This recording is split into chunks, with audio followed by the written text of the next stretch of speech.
Hello friends, Vardhan academy में आप सभी का स्वागत है। दोस्तों, आज की इस वीडियो में हम लोग जो बिहार एससीईआरटी की बुक्स मैंने स्टार्ट की हैं, भूगोल की एक वीडियो हो चुकी है जिसमें पहला, दूसरा और तीसरा चैप्टर मैंने कंप्लीट करवा दिया है। इस वीडियो में हम लोग इतिहास का दूसरा, तीसरा और चौथा चैप्टर करवाएंगे। अब आप लोग सोचेंगे कि पहला चैप्टर क्यों नहीं करवाया। देखिए, पहले चैप्टर में सिर्फ ये बताया गया है कि पहले अध्याय में क्या है, दूसरे अध्याय में क्या हुआ है, तीसरे में क्या हुआ है, चौथा है, मतलब सिर्फ ये बताया गया ये चीज़ें पढ़ाई जाएंगी। एक से लेकर जो 13 चैप्टर हैं 6 क्लास में, उसके बारे में, ठीक है। तो उसका यहाँ पे कोई मतलब नहीं बनता, ठीक।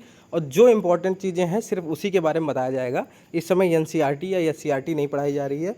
जो जहाँ से क्वेश्चन डायरेक्ट बन सकता है सिर्फ उन्हीं चीज़ों को हाईलाइट किया गया है, क्योंकि अगर पूरी कहानी पढ़ेंगे तो 149 चैप्टर आपको 30 दिन में कराना बहुत मुश्किल है, क्योंकि आपके पास मुश्किल से 50 दिन है। अगर आप लोग 30 दिन में इसको कंप्लीट नहीं करेंगे तो आपका कंप्लीट भी नहीं हो पाएगा, ठीक। इसीलिए मैं 3-3 करके करवा रहा हूँ, ठीक है। तो चलिए आज की वीडियो स्टार्ट करते हैं। पहली वीडियो इतिहास की होगी, तो आप लोग रिस्पॉन्स ज़रूर दीजिएगा कि कैसी वीडियो बनी है। इससे थोड़ा मोटिवेशन मिलता है। कोई कमी हो तो आप लोग कमेंट बॉक्स में बता सकते हैं। चलिए आज की वीडियो स्टार्ट करते हैं, ठीक। सबसे पहले देखिए, जो काल जो निर्धारित किए गए थे वो 3 भागों में बांटे गए थे। कौन कौन से? प्राचीन, मध्य और आधुनिक, ठीक है। ये हल्का सा ऐसे ही बता दिया है, इसका कोई मतलब नहीं है। जो इंपॉर्टेंट चीज़ें जहाँ से क्वेश्चन बन सकता है। आप देखिए, पांडुलिपि किसे कहते हैं? पांडुलिपि किसे कहते हैं? पांडुलिपि, देखिए इसमें क्वेश्चन कैसे बन सकता है कि प्राचीन पुस्तकों को क्या कहा जाता था, पांडुलिपि क्यों कहा जाता था, ठीक है।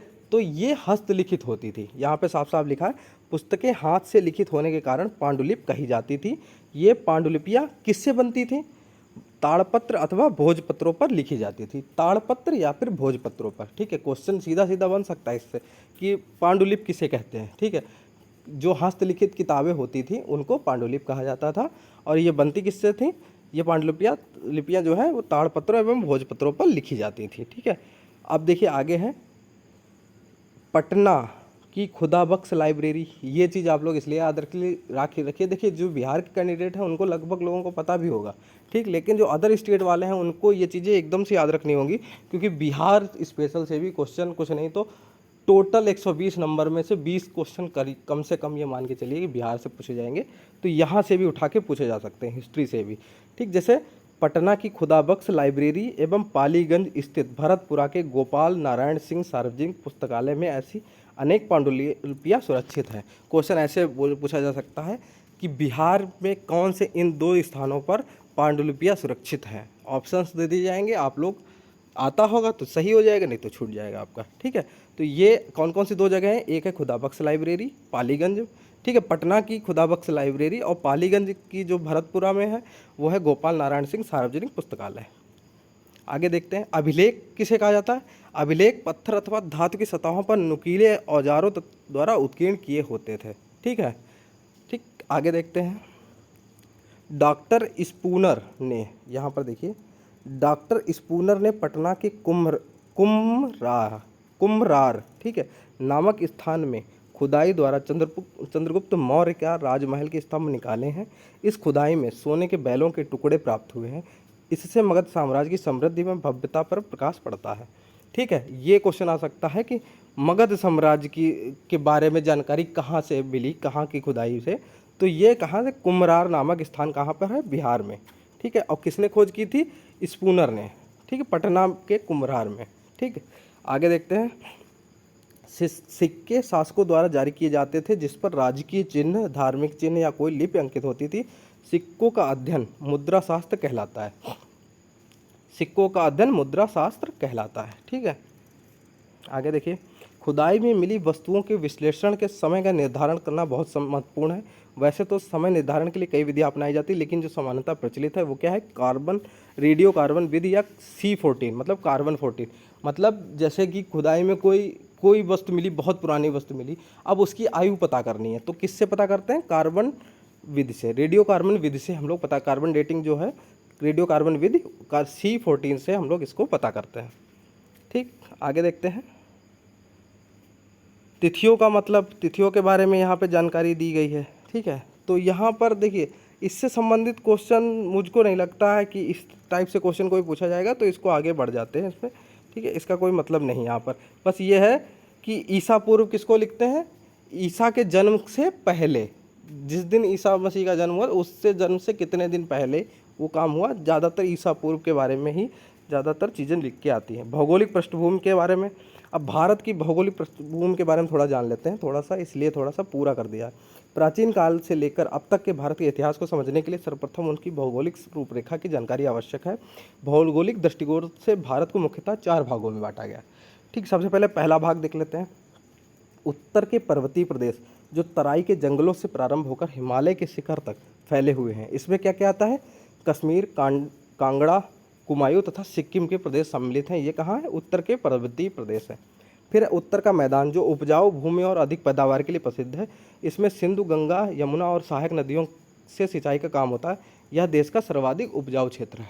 ठीक है, गंगा का मैदान या उत्तर का मैदान। ठीक है, फिर है दक्षिण के पठार के अंतर्गत उत्तर में नर्मदा एवं ताप्ती नदी बहती हैं। इस भाग में विंध्य तथा सतपुड़ा की पहाड़ियाँ जो उत्तर भारत को दक्षिण भारत से पृथक करती हैं। तो विंध्य तथा सतपुड़ा की जो पहाड़ियाँ हैं वो क्या करती हैं? उत्तर भारत को दक्षिण भारत से पृथक अलग करती हैं। ये क्वेश्चन बन सकता है, अच्छा क्वेश्चन बन सकता है। सुदूर दक्षिण के मैदान में गोदावरी, कृष्णा तथा कावेरी के उपजाऊ डेल्टा वाले प्रदेश मिले हैं। ठीक, तो ये 4 भाग हो गए। इसके बाद है भारतीय उपमहाद्वीप के उत्तरी सीमा पर स्थित पर्वत श्रृंखला भारतीय उपमहाद्वीप की पश्चिमी तथा मध्य एशिया से अलग करते हैं। ठीक है, लेकिन इन पर्वतों में अनेक दर्रे जैसे खैबर, बोलन एवं गोमल दर्रा, इन दर्रों के माध्यम से भारत का संपर्क अफगानिस्तान तथा ईरान से बना रहता था। दर्रे पहाड़ियों के बीच के सकरे रास्ते होते। दर्रे क्या होते हैं? पहाड़ियों के बीच में सकरे रास्ते। भारतीय उपमहाद्वीप के उत्तर पश्चिम क्षेत्र में ही मेहरगढ़ जैसे स्थान है। मेहरगढ़ बहुत इंपॉर्टेंट है, इससे क्वेश्चन अक्सर पूछ दिया जाता है परीक्षाओं में। लगभग 6000 ईसा पूर्व में लोगों ने सबसे पहले गेहूं तथा जौ जैसी फसलों को उपजाना आरंभ किया। तो ये क्वेश्चन सीधा बनता है कि जौ और गेहूं कहाँ सबसे पहले पाया गया, कहाँ उपजाना प्रारंभ किया गया? तो मेहरगढ़ में। ठीक है, फिर भेड़, बकरी तथा गाय बैल जैसे पशुओं को पालतू बनाना भी यहीं शुरू किया गया था। ठीक, अब देखते हैं। अब देखिए, उपमहाद्वीप के उत्तर में गारो, खासी, जयंती, मिसमी और नागा पहाड़ियाँ हैं। इन पहाड़ियों के नाम पर ही यहाँ के आदिवासी मानव समूह की पहचान होती है। ठीक, नेक्स्ट देखते हैं।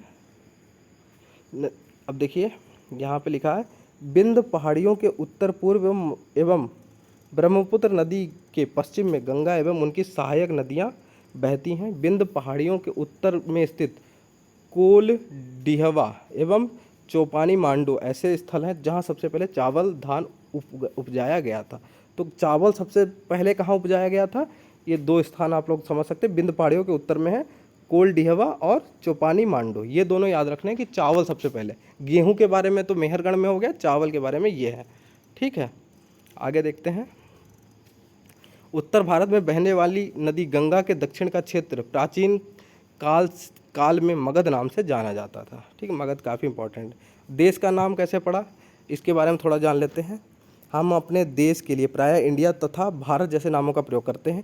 इंडिया शब्द इंडस में से निकला है, जिसे संस्कृत में सिंधु कहा जाता है। ये देखिए, ये बिल्कुल लूसेंट का जो पहला चैप्टर है, ठीक है, पहला पेज है, उस पर ये चीज़ बिल्कुल हूबहू ऐसे ही छपी है। लूसेंट की जो बुक है, सिंधु का लगभग 2500 वर्ष पहले उत्तर की ओर से आने वाले ईरानियों और यूनानियों ने सिंधु को हिंदोस तथा इस नदी के पूर्व में स्थित भूमि प्रदेश को इंडिया कहा। फारसी में यह शब्द हिंदी एवं हिंदुस्तान जैसे नामों की उत्पत्ति का कारण था। इसी तरह इस एक दूसरी मान्यता के अनुसार इस देश का नाम भारत नामक मानव समूह के नाम पड़ा जो उत्तर पश्चिम क्षेत्र में रहते थे। इसका उल्लेख ऋग्वेद लगभग 1500 ईसा पूर्व में मिलता है। ठीक, तो ये पहला चैप्टर हो गया। अब दूसरा और तीसरा चैप्टर भी इसी में मर्ज कर देंगे, जिससे कि एक वीडियो में 3 चैप्टर हो जाएंगे, जिससे 1 महीने का जो हमारा टारगेट है 6, 7, 13 कंप्लीट करने का वो हो जाएगा आसानी से। अब देखिए, तीसरा जो चैप्टर है वो है प्रारंभिक समाज। ठीक है, तो जो इम्पोर्टेंट चीज़ है, आज भी दुनिया के कई जगहों में शिकारी समाज के लोग रहते हैं।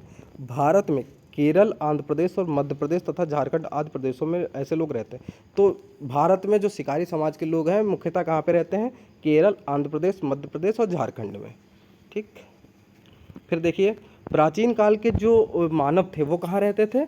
उनका जो बसेरा था, ये मान के चलिए वो गुफा ही उनका बसेरा था, मध्य प्रदेश में। ये याद रखिएगा, जगह का नाम आपको पता होना चाहिए। भीमबेटका कहाँ है? भीमबेटका, बुढ़नी, पंचमढ़ी, भेड़ाघाट और महेश्वर उन स्थलों के उदाहरण हैं। ये कहाँ पे हैं? ये सभी के सभी मध्य प्रदेश में। भीमबेटका, बुढ़नी, पंचमढ़ी, भेड़ाघाट और महेश्वर उन स्थलों के उदाहरण हैं। ठीक है, आगे है ठीक, यहाँ से देखिए चित्र और नाच। ठीक है, अब देखिए शिकारी लोग गुफा के अंदर दीवारों पर रंगीन चित्र भी बनाया करते थे। वे रंगीन पत्थरों को घिस कर रंग तैयार करते थे और बांस के ब्रुश से चट्टानों पर चित्र बनाते थे। इन लोगों द्वारा बनाए चित्र बेटका की गुफाओं में पाया गया है। चित्र में ज़्यादातर पशुओं जैसे बैल, गाय, भैंस, हिरण इत्यादि के थे। मतलब भीमबेटका की जो गुफा है वो कहाँ है? मध्य प्रदेश में। और इसमें स्पेशली किसके चित्र बनाए गए? बैल, गाय, भैंस, हिरण इत्यादि के। ठीक है, और इसके बाद चित्रों के बनाने के अलावा इनके जीवन में एक और महत्वपूर्ण चीज़ थी, वो थी नाचना। ठीक है, अगला है पैसरा का सूक्ष्म निरीक्षण। इसमें है पैसरा बिहार के मुंगेर जिले में स्थित है। ये मैंने पैसरा क्यों बोल दिया कि बाई चांस बिहार के बारे में यही पूछ दिया कि पैसरा कहाँ है, तो पैसरा कहाँ है? बिहार के मुंगेर जिले में स्थित है। ठीक, अब ये देखिए नवपाषाण काल। और नवपाषाण काल में कौन कैसे हथियार होते थे? हड्डी के औजार और नवपाषाण कालीन पत्थर के औजार। ठीक है, दोनों तरीके के यहाँ पर हड्डी और पत्थर दोनों के यहाँ पे आपको हथियार दिखाए गए। ठीक, जिस काल में मानव के बारे में आपने ऊपर पढ़ा है, उनके जीवन में पत्थरों का स्थान सबसे महत्वपूर्ण था। आपने देखा कि पत्थर की गुफा, उसके औजार, उसी के आभूषण का प्रयोग वे करते थे। अतः इस काल को पुरातत्वविदों ने पाषाण काल का नाम दिया। ठीक है, सारी चीज़ें पत्थरों से ही यूज होती थी तो उसको पाषाण काल नाम दिया गया। औजार बनाने के तरीके में और जीवन शैली में आए परिवर्तनों के जो प्रमाण मिलते हैं, उस आधार पर पाषाण काल को 3 भागों में विभाजित किया। आरंभिक चरण को पुरापाषाण काल, लगभग 20 लाख साल से 14,000 साल पहले तक कहते हैं। इस समय लोग शिकार और भोजन संग्रहक के रूप में अपना जीवन बिताते थे। आग का आविष्कार एक स्थायी आवाज़ इसी काल में शुरू हुआ। मतलब आरंभिक चरण को पुरापाषाण काल में ही आग का आविष्कार हुआ। आग का आविष्कार कब हुआ है? पुरापाषाण काल में। फिर अब मध्यपाषाण काल में क्या हुआ है? गेहूं, जौ, मड़ुआ जैसे अनाज स्वयं उगाए। ठीक है, सब स्वयं कब उगे हैं? ये मध्यपाषाण काल में उगे हैं। ठीक, तो इस तरीके से ये सेकंड चैप्टर भी यहाँ पर, थर्ड चैप्टर भी कंप्लीट हो गया और फोर्थ भी इसी में मर्ज कर देते हैं। अब देखिए अध्याय 4 है, ये इस वीडियो का लास्ट चैप्टर है। ठीक है, प्रथम कृषक एवं पशुपालक। ठीक है, इसके बारे में हम लोग बात करेंगे। इसमें देखिए सबसे पहले तो जो है खेती की शुरुआत ईरान और इराक देश की पहाड़ियों की तलहटी में हुई। सबसे पहले खेती कहाँ से स्टार्ट हुई है? ईरान और इराक देश की पहाड़ियों की तलहटी से। आज से लगभग 8,000 से 10,000 साल पहले वहाँ रहने वाले लोगों ने सबसे पहले खेती करना आरंभ किया। अपने देश में खेती की शुरुआत लगभग आज से 5 से 6,000 साल पहले पश्चिमोत्तर भारत में हुई थी। ठीक, पश्चिमोत्तर भारत में हुई थी। फिर है यही सब बात सोचकर देखिए, सबसे पहले इंसान ने क्या, सबसे पहले कुत्ता, सबसे पहले कौन सा जानवर, मतलब सबसे पहले कौन सा जानवर पाला था इंसान ने? वो था कुत्ता। इसके अलावा क्या? सूअर, भेड़, बकरी और अन्य जानवरों को भी पालना शुरू किया। लेकिन क्वेश्चन ये बनता कि सबसे पहला जानवर इंसानों द्वारा पाला जाने वाला जानवर कौन सा था? वो था कुत्ता। ठीक, अब देखिए इसके अतिरिक्त बिहार के मुंगेर, चिरांद और झारखंड के बहुत सारे क्षेत्र भी नवपाषाण कालीन है। तो जो मुंगेर और चिरांद और झारखंड के जो क्षेत्र हैं वो कौन से? नवपाषाण कालीन है। इसमें देखिए प्राप्त वस्तु और पुरास्थल, ये देखिए ये क्वेश्चन काफ़ी इंपॉर्टेंट होते हैं। गेहूं, जौ और भेड़ बकरी कहाँ से? इसका स्क्रीनशॉट आप लोग ले लीजिए। मेहरगढ़ पाकिस्तान से सबसे पहले प्राप्त हुआ था। चावल, जानवर की हड्डियाँ, ये कोल्डी हवा, ठीक है, ये उत्तर प्रदेश में है। ये जगह भी याद रखिए। चावल, जानवर के खुर के निशान, ये मेहरगढ़ में। गेहूं, दलहन, कुत्ता, भेड़, बकरी, ये बुरजहोम कश्मीर में। ठीक है, गेहूं, चना, जौ, ये चिरांद बिहार में। काला चना, ज्वार, बाजरा, भेड़, सुअर, ये पय्यमपल्ली आंध्र प्रदेश में पाए गए थे। अब सूक्ष्म निरीक्षण में 2 यहाँ पर जगहों के नाम हैं, बिहार के ही हैं, ये काफ़ी इंपॉर्टेंट हैं। अब इसमें एक तो मेहरगढ़ तो वर्तमान में पाकिस्तान में, चिरांद जो है, जो अगला है, वो यहाँ पे बिहार के छपरा ज़िले में है। ठीक, तो पहला ये देख लेते हैं, बहुत इंपॉर्टेंट है। वर्तमान पाकिस्तान में स्थित मेहरगढ़ संभवतः वह स्थान है जहाँ से सबसे पहले गेहूँ, जौ उगाने और पशुपालने के साक्ष्य मिले। कौन? ये 3 चीज़ें याद रखिएगा गेहूँ, जौ उगाने और पशुपालने के साक्ष्य मिले हैं। यहाँ पुराविदों को 7 स्तर प्राप्त हुए। पहला 3 स्तर नवपाषाण काल का है। यहाँ प्रत्येक स्तर से कृषि उत्पादन और पशुओं में भेड़ बकरी के पालने के साक्ष्य मिले हैं। यहाँ से आयताकार एवं चौकोर घरों के साक्ष्य भी मिले हैं। मेहरगढ़ से आयताकार एवं चौकोर घरों के साक्ष्य भी मिले हैं। मृतकों को दफनाने के साक्ष्य भी यहाँ से मिले हैं।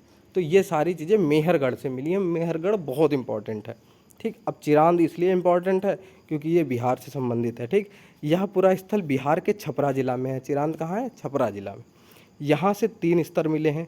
यहाँ के पत्थर के औजार के अलावा बड़ी संख्या में हड्डियों और सींग से बने औजार मिले हैं। यहाँ के घर जो होते हैं वो गोल होते हैं। घरों में चूल्हे एक समूह में मिले हैं।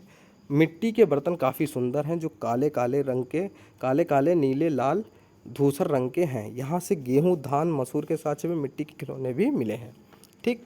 तो इतनी ये चीज़ें इस चैप्टर में भी थी जिससे क्वेश्चन बन सकता है। मेहरगढ़ और चिरांद ये ज़रूर देख लीजिएगा, बहुत इंपॉर्टेंट है। तो उम्मीद है कि वीडियो आपको पसंद आई होगी। अगर कोई भी आपको कमी लगी हो तो आप लोग कमेंट बॉक्स में बता सकते हैं। पहली वीडियो थी, जैसा भी होगा अगर अच्छा रिस्पांस आप लोग देंगे तो थोड़ा मोटिवेशन मिलेगा, ठीक है। अगर कोई कमी होगी तो उसमें सुधार किया जाएगा, ठीक। तो दोस्तों आज की वीडियो में सिर्फ इतना ही है। मिलते हैं अपनी नेक्स्ट वीडियो में, तब तक के लिए नमस्कार।